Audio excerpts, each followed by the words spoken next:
마지막 특강으로 이제 그 지분 경매 입찰에서 권리 분석과 탈출하는 방법을 해가지고 실질적으로 우리가 이제 제가 이제 낙찰 받거나 또는 상담해 줬던 사례 갖고 지분 경매 사례 몇 개 하고 지분 경매 사례 몇 개 사례 갖고 한번 보고 여러분이 이런 거를 보게 되면 이런 걸 왜 글로 남겼느냐 하면 이러한 사례가 나왔을 때 입찰 들어갈 때 이럴 때에는 이렇게 대비하고 또 저럴 때는 저렇게 대비하는 이러한 공식 같은 경우 필요한 거죠. 여러분 이제 권리 분석을 하다 보면 어떤 일이 생기냐면은 자기가 이제 이 어떤 일을 할 때 공부를 아무리 많이 해도 그 머리를 자기가 정리를 하지 않고 이제 그 시스템화 시키자면은 그게 어떤 문제가 나왔을 때 이 대응하는 전략이 없어져 버리는 거예요. 어떻게 할지를 몰라요. 저한테 상담하러 오는 사람이 그 사람들이 공부를 안 해서 그러냐? 공부를 많이 했어. 책은 뭐 100권을 봤니? 뭐 50권을 봤냐? 말이잖아. 그 보면 뭐냐면 정리를 못 하는 거지. 이거 같은 경우 보면 첫 번째 같은 경우는 이게 지분 경매에서 입찰자와 채권자가 유의할 점이 어떤 것이냐. 이 부분 한번 좀 보시죠. 경매의 덫에서 탈출.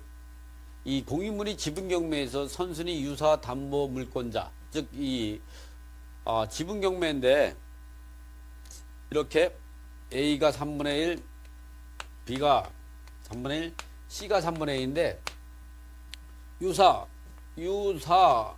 공동 저당권자는 어떤 것이 있느냐? 근저당인데 이 근저당이 A하고 B, C 전부를 채무자로 해서 할 수 있는 경우가 있죠. 또 이게 임차인도 A하고 B하고 C하고 계약을 맺고 임대차 계약서에 확정일자를 받아 놓으면 이런 경우가 있을 수가 있는 거죠. 뭐 이 사람 또 인터넷에 듣는 분들은 뭐 하는가 또 했겠어요. 이렇게 유사공동저당권이라고 하니까 유사공동저당권은 이렇게 A가 3분의 1, B가 3분의 1, C가 3분의 1인데 이러한 거를 전체를 근저당이 A 채무자, B 채무자 세 사람을 전체로 채무자로 해서 근저당을 설정한 거고 이번에는 이제 임차인이 임대차 계약을 A 3분의 1 지분권자, B 3분의 1, C 3분의 1, A, B, C를 전부 공동 임대차 계약을 하면 이러한 경우는 근저당권자 임차인은 A, B, C 전체를 공동 채무자로 봐서 채권 불가분성에 따라서 A, B, C 전체에 대해 청구할 수가 있는 거죠. 이걸 유사 공동저당권. 원래 공동저당권자라는 것은 물건이 다른 아파트, 단독, 농지 뭐 이런 걸 갖다가 세 개를 공동나무 잡아가지고 경매를 집어넣을 때는 물건번호 1번, 2번, 3번 이렇게 해서 그 동시배당표, 20배당표를 짜게 되죠. 그런 거와 유사한 지분 같은 경우는 어차피 지분이 이 아파트가 한 사람 소유라 그러면 지분 경매가 나올 수가 없죠. 그게 두 사람이다 이상인데 그게 그 중에 일부 지분이 나올 때 지분 경매가 나오다 보니까 그럴 때에는 이시배당표가 작성이 되는 거죠. 그래서 거기서 못 받은 거는 다른 그 지분권자에게 청구할 수가 있는 거죠. 이걸 유사 공동저당권이라 한다. 이렇게 공유물이 지분 경매 선순위 유사 공동저당권자, 즉 근저당, 전세권, 확정일자부 임차권 등자는 채권 전액을 우선 면제받게 된다. 그에 따라서 후순위 채권자의 배당금이 그만큼 적게 배당되므로 다른 지분권자에 대해서 후순위 채권자의 법정 대의가 가능해진다. 자, 이걸 한번 제가 그럼 간단하게 한번 좀 어떤 경우인가 여러분들 저기 하니까 제가 이제 보여드리죠. 여기 있네. 그러면 이게 우리가 이제 그 기본적으로 사례 갖고 하는 것보다 지금처럼 공식적으로 푸는 게 훨씬 더 이해도가 빨라요. 그래서 여러분이 이제 보면 이제 여기까지 먼 데서 왔잖아요. 먼 데서 와가지고 강의를 듣잖아요. 그것도 뭐 이렇게 재밌는 강의도 아니죠. 이게 딱딱한 강의인데 들을 때 이런 핵심적인 거가 꼭 알고 가야 되는 거예요. 예를 들어 가지고 아파트가 이 갑이라는 사람이 3분의 1 가지고 있고 을이라는 사람이 3분의 1 가지고 있고 병이 3분의 1을 가지고 있어요.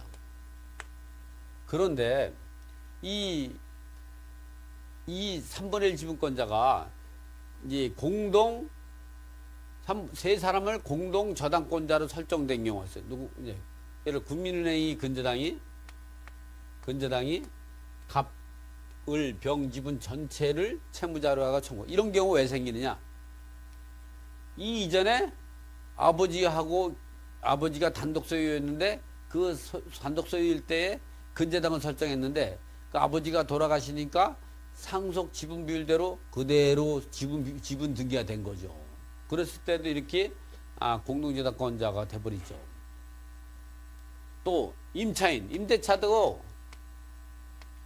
계약도 이와 같이 가, 물, 병 세 사람을 공동 임대인으로 임대차에 작성할 수도 있지만 이 임대차 계약서를 작성하고 나서 그 이후에 그 아버지가 돌아가셔가지고 이 상속인들에게 그대로 승계되면 그것도 유사 공동저당권자의 지위에 있다는 거죠. 대부분이 그렇게 많이 돼요. 어쨌든 이런 상태에서 임대차 보증금도 이렇게 세 사람인데도 이게 먼저 경매가 들어가는 거예요. 근데 이 사람이 뭐냐면 이게 이제 4월 1일 날이라고 책정하고 근저당 요거는 5월 1일 날 요건 6월 1일 날 여기에만 이제 근저당이 이제 여기에만 설정된 게 여기만 설정돼 여기 설정 안 됐어요. 이 사람은 채권액은 5천만 원이요. 그런데 이 사람은 2억이고 계산하기 좋게 2억 천. 그래야 7천만 원씩 되죠. 여기는 한 1억 5천 계산하기 좋게 보증금 1억 5천. 근데 이게 경매가 들어갔는데 이게 이제 얼마에 매각이 됐느냐면은 3억에 매각이 된 거예요. 3억에 매각이 됐죠. 3억에 매각이 되니까 요 국민은행이 여기서 2억 천을 받아가고 나머지 임차인이 1억 5천인데 9천만 원을 배당을 받는 거죠. 이 사람이 여기서 9천, 여기서는 2억 천을 다 받아간 거죠. 그러면 이 임차인도 아직도 얼마를 6천을 못 받은 거죠. 6천을 못 받았어요. 이랬을 때 그러면 어때요? 이 근저당권자가 경매를 놓는데 이 사람이 하나도 못 받은 거죠. 이럴 때에는 민사집행법 102조에서 무효일 때 납물가방에 경매를 취소돼야 되는데 실무에서는 그냥 진행되는 경우도 많아요. 그런데 이거는 그냥 진행돼야 되는 거예요. 이거 무효라고 볼 수가 없어요. 왜? 이 근저당권자는 요 국민은행 근저당권자가 여기서 배당을 다 받고 여기서 배당을 청구하지 못했던 미실현된 채권 있잖아요. 이거를 법정 대의할 수가 있는 거예요. 이거를. 이 법정 대의할 수 있는 게 어떤 범위냐? 이 갑 근저당권자가 을하고 병한 대신해서 갚아줬죠. 그 갑이 을하고 병한테 대신 변제해 준 거를 어디 구상권을 청구할 수 있는 범위 있죠. 이 청구 범위 내에서 근데 이걸 이 사람이 대의 변제로 인해서 부당이득 반환 청구 소송을 하면 을한테 얼마냐? 7천만 원 청구할 수 있죠. 요거만 따지면. 여기다 청구할 때는 또 7천을 청구할 수 있죠. 요 근저당만 따지면. 여기는 또 임차인은 어떻게 했어요? 여기서 9천을 받았는데 임차 보증금 1억 5천이에요. 원래 여기서 5천을 받아야 되는데 4천을 더 내가 대의 변제해 준 거죠. 그러면 2천을 여기다가 이제 그 구상권을 청구할 수 있고 2천이니까 어떻게 좀 전에 7천이니까 9천 7천에 2천 7천에 2천이 9천을 청구할 수가 있는 거죠. 이 사람한테 목으로 7천 이 사람 목으로 2천 이렇게 청구할 수 있어요. 9천을. 그걸 구상권을 청구할 수 있으면 어떻게 일반 채권에 불과해서 부당이득 반환 청구성을 할 수 있죠. 이제 그러면 이 사람이 재산이 없다든가 있어도 돈 안 주고 되면 어떻게 했어요? 이제 여기 채권이 많다 그러면 받을 길이 없는 거죠. 그래서 이런 경우를 이렇게 동시배당, 이시배당에서는 이 민법에 정하는 경우가 있어요. 이렇게 대의 변제한 경우는 물상보증인이 변제자 대의에서 청구권을 주는 거죠. 이렇게 청구하지 말고 이렇게 청구할 수 있는 금액을 어떻게 하냐? 이 사람이 이렇게 청구해라. 이렇게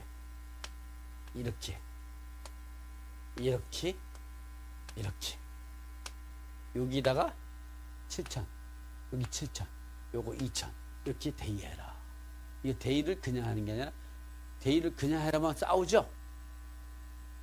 여기 이렇게 하는 거를 우리가 민법 제 481조 482조에 의한 물상보증인이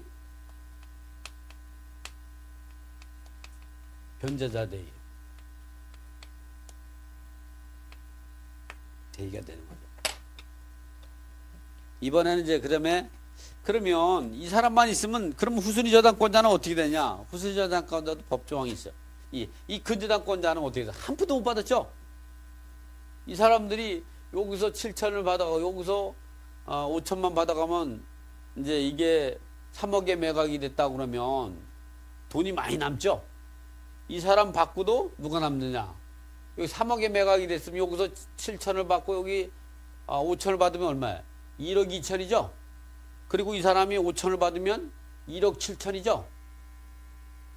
그럼 1억 3천이 남죠? 1억 3천만 원을 누가 가져가냐? 갑이 가져가야 되는 거 배당이익연금이 있어서. 그런데도 불구하고 이 사람도 못 받고 이 사람도 못 받은 거죠? 그러면 누가? 이 5천하고 1억 3천에 대한 1억 8천에 대한 거는 이 을이 9천만 원, 병이 9천만 원만큼 부당이득을 보게 된 거죠. 그래서 그렇게 하지 말라. 이 사람이 해서 이런 경우는 요 1억 3천만 원에 대해서는 이렇게 민법 482조에 의한 물상보증이 변제대의 하는 거고 이 사람은 여기에 대해서 7천, 여기에 대해서 7천, 여기에 대해서 2천, 여기서 2천을 갖다가 민법 제 368조 제2항 차순위 저당권자, 그러니까 후순위 저당권자, 차순위 저당권자의 법정대의 또는 물상대의라고 하는 거죠. 그러면 이 사람하고 이 후순위 저당권자의 민법 368조 2항에 따른 사순위 저당권자의 법정대의하고 이 채무자금 소유자인 물상보증인 변제자 대의하고冲突하겠죠. 이거는 항상 이 사람이 우승이에요. 이 사람이 채권자죠. 이 1등, 2등 이렇게 되는 거예요. 이 사람이 받고 나서 부족하면 얘는 없는 거예요. 계산해 보니까 1억 3천이 남죠. 이 사람은 1억 3천, 이 사람은 5천. 이 둘 중에는 이게 1등, 이게 2등. 이렇게 지분 경매가 이루어지면 이렇게 매각이 되면 이 후순위 저당권자를 산다. 경매를 가게 되면 지분 경매되면 이 채권자들이 다 와요. 그럼 이 사람이 딱 오면 누군지 다 알죠? 물어보잖아. 어디서 왔냐고. 배당 받았냐? 못 받았어요. 못 받았어요. 그러면 어디 잠깐 이제 내가 저녁에 소주 하나 사줄까요? 나가죠. 그래서 그 사람 내가 이거 사니까 어차피 이제 이 사람 뭐 만나게 되고 막 이럴 때 어쨌든 보니까 내가 그냥 어차피 못 받으면 그냥 내가 퉁칠 테니까 차라리 그냥 500만 원에 나한테 파세요. 그럼 팔까요? 안 팔까요? 그건 너무 억울해요. 1,000만 원만 주세요. 이런 경우 많아요. 그러면 1,000만 원에 사. 그럼 어떻게 4천만 원 남죠? 응? 이렇게 하는 거예요. 이걸 가르쳐 놨더니 이거를 이렇게 하는 걸 가르쳤더니 여기만 쫓아다니는 사람들이 꽤 많아요. 이것만 하는 사람들이. 이거는 진성오음이야. 진성오음. 여러분 진성오음이라는 거 약속오음에서 진성오음 들어봤죠? 이건 진짜 이제 도망 안 가요. 이 을하고 병이 책임져야 될 책임이 안 주면 경매 처분해 이걸.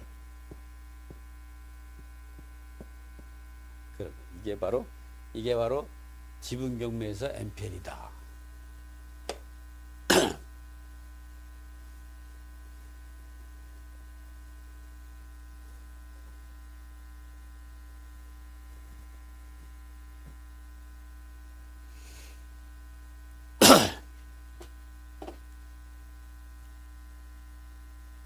요거 같은 경우도 뭐 미도 아파트 같은 것도 이제 2분의 1 지분이 이제 경매가 들어갔고 이런 경우도 보면 후순위 같은 경우 보면은 이제 이 농협 근저당권 같은 경우 이 상속으로 받아가지고 공동 소유자가 된 게 농협 근저당 같은 경우나 이런 거는 두 사람이 공동 채무자이기 때문에 절반씩 책임이 있는 거죠. 그래서 이런 경우는 이제 이러한 요 서아무개 같은 근저당 같은 거라든가 이런 거는 하나무 이런 근저당 같은 경우는 이 사게 되면 청구할 수가 있는 거죠.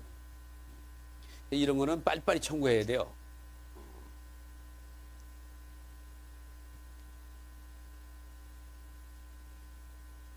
이렇게 유사공동재단권에 대한 배당하는 방법은 이 반품 미도 아파트 전체 지분의 1순위와 2순위로 설정된 농협 근저당권은 공유물의 지분 경매 절차에서 공동재단권자와 유사한 지위를 갖게 된다. 이걸 유사공동재단권이에요. 이러한 유사공동재단권은 2분의 1 지분만의 지분 경매 절차라도 2분의 1 지분만에 해당하는 채권만 배당하는 것이 아니라 채권 전액에 대해서 배당 요구하게 되는데, 이는 채권 불가분성에 따라 채권 최고액 범위 내에서 자신이 채권의 전액을 우선 변제받을 수 있기 때문이다. 이와 같이 유사 공동재단권자 등이 매각되는 지분을 초과해서 자기 지분을 벗어나서 배당받게 되므로 이 전체 지분이 동시 배당할 경우에 비추어서 후순위저당권자의 그 민법 328조 2항에 따른 후순위저당권자의 법정 대의권을 인정하고 있다 이런 나오죠. 그러니까 이걸 낼 때는 동시 배당표를 짜봐야 돼요. 근데 우리가 주의할 거는 공동재단 부동산이 일부는 채무자, 일부는 물상보증일 때는 우리가 이 채무자는 이 물상보증한테 구상권을 청구할 수 있는 지위에 있을까 없을까요? 자기 빚을 갖고서 물상 청구할 수가 없죠. 이럴 때는 민법 368조 2항에 따른 법정 대의권이 없는 거예요. 그러나 이게 물상보증인께 먼저 매각이 되면 구상권을 청구할 수 있는 지위에 있죠. 이럴 때는 이 물상보증 소유는 민법 482조에 따른 물상보증인이 변제자의를 할 수 있는 거고, 또 이 여기에 후순위저당권자 같은 경우는 민법 368 2항에 따른 후순위저당권자의 법정 대의를 할 수가 있는 거죠.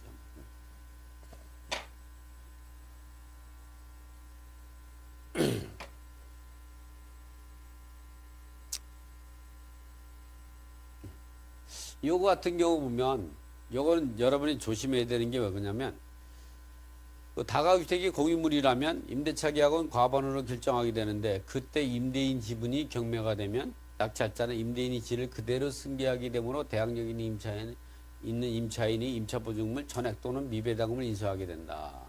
이게 대법원 2012-5537 판결 내용이죠. 이제 보면 보통 그래요. 아니 좀 전에도 그런 얘기 했죠. 아니 임대차 계약을 갖다가 동의했는지 안 했는지, 임대인인지 안 했는지 그걸 어떻게 압니까? 예? 그거를 아는 방법을 알려고 그러면 입찰 들어가려는 사람이 그걸 파악을 해야 되고, 그걸 모르면 입찰 못 들어가는 거죠. 근데 그런 거를 알았을 때에는 훨씬 유리한 지혜에 있겠죠. 경쟁사회니까. 그래서 그런 부분들은 이 사람이 임대인이냐, 동의했느냐, 임대하지 않느냐, 이걸 어떻게 하냐, 그거를 나한테 따질 것이 아니에요. 나도 계급장을 띄고 입찰 들어가면 똑같이 다 확인하죠. 그런데 그 물건을 들어갔는데 이게 임대인인지 동의한지 이걸 어떻게 좀 알려주면 안 되겠냐고 나한테 물어보는 사람이 있어요. 자기가 확인하지 않고. 그러려면 어떻게 해서 이제 고급 단가를 지급해야죠. 의외로 그런 거 확인하는 게 생각보다 쉬워요. 근데 문제는 뭐냐면 그거를 하는 거를 귀찮아하고 하지 않으려고 하고 돈은 많이 벌려고 하는 그런 욕심보가 좀 심어 있는 게 문제라는 거예요. 현장 가서 돌아다녀서 하려고 그러면 얼굴도 또 빨개져야죠. 왜 물어보냐고 할 수도 있잖아. 임차인들 만나보고 그러면. 그런 거 감수하고 해야죠. 어쨌든 이거는 물건이 이제 그 화곡동에 1억 6,614만 9,650원이 감정가인데, 처음에는 9,369만 원에 낙찰 받았어요. 낙찰 받고 이 사람은 어떻게 했냐면, 이게 지분이잖아요. 이게 이제 세 사람이 3분의 1씩 지분을 가지고 있어요. 그래 이 사람이 임차보증금을, 여기는 8천이지만 이 전체가 합치니까 보증금이 한 1억이 넘어요. 여기가 1억이 넘어요. 1억 정도 돼. 이 사람 세 사람을 다 합치면은 보증금 1억이 돼. 그러니까 어떻게 보면 많은 건 아니지. 다가주택에 전체가 한 1억이 되는데 배당 요구를 하는데 다 선순위야. 말소기증으로 다 선순위야. 이 사람들 다. 그래서 이걸 인수해야 되는데, 그러면 어떻게 해서 1억이라고 해봐야 3분의 1이면 어떻게 해? 3,333만 3,333원을 인수하면 된다고 이 생각하면 편하죠? 어? 그래, 안 그래? 선생님, 제자분들이, 늙은 학생분들이 어떻게 따지면은 선생님을 자꾸 걸리려고 하네. 대답을 안 하는 거 보니까. 어떻게 하겠어요? 그러면 편하겠죠? 근데 이거는 갔더니 내가 이걸 아는 사람들은 다 이거 들어가지 말라 그랬거든요. 임대인 지분이라고 내가 얘기를 했는데 그 친구는 나한테 지분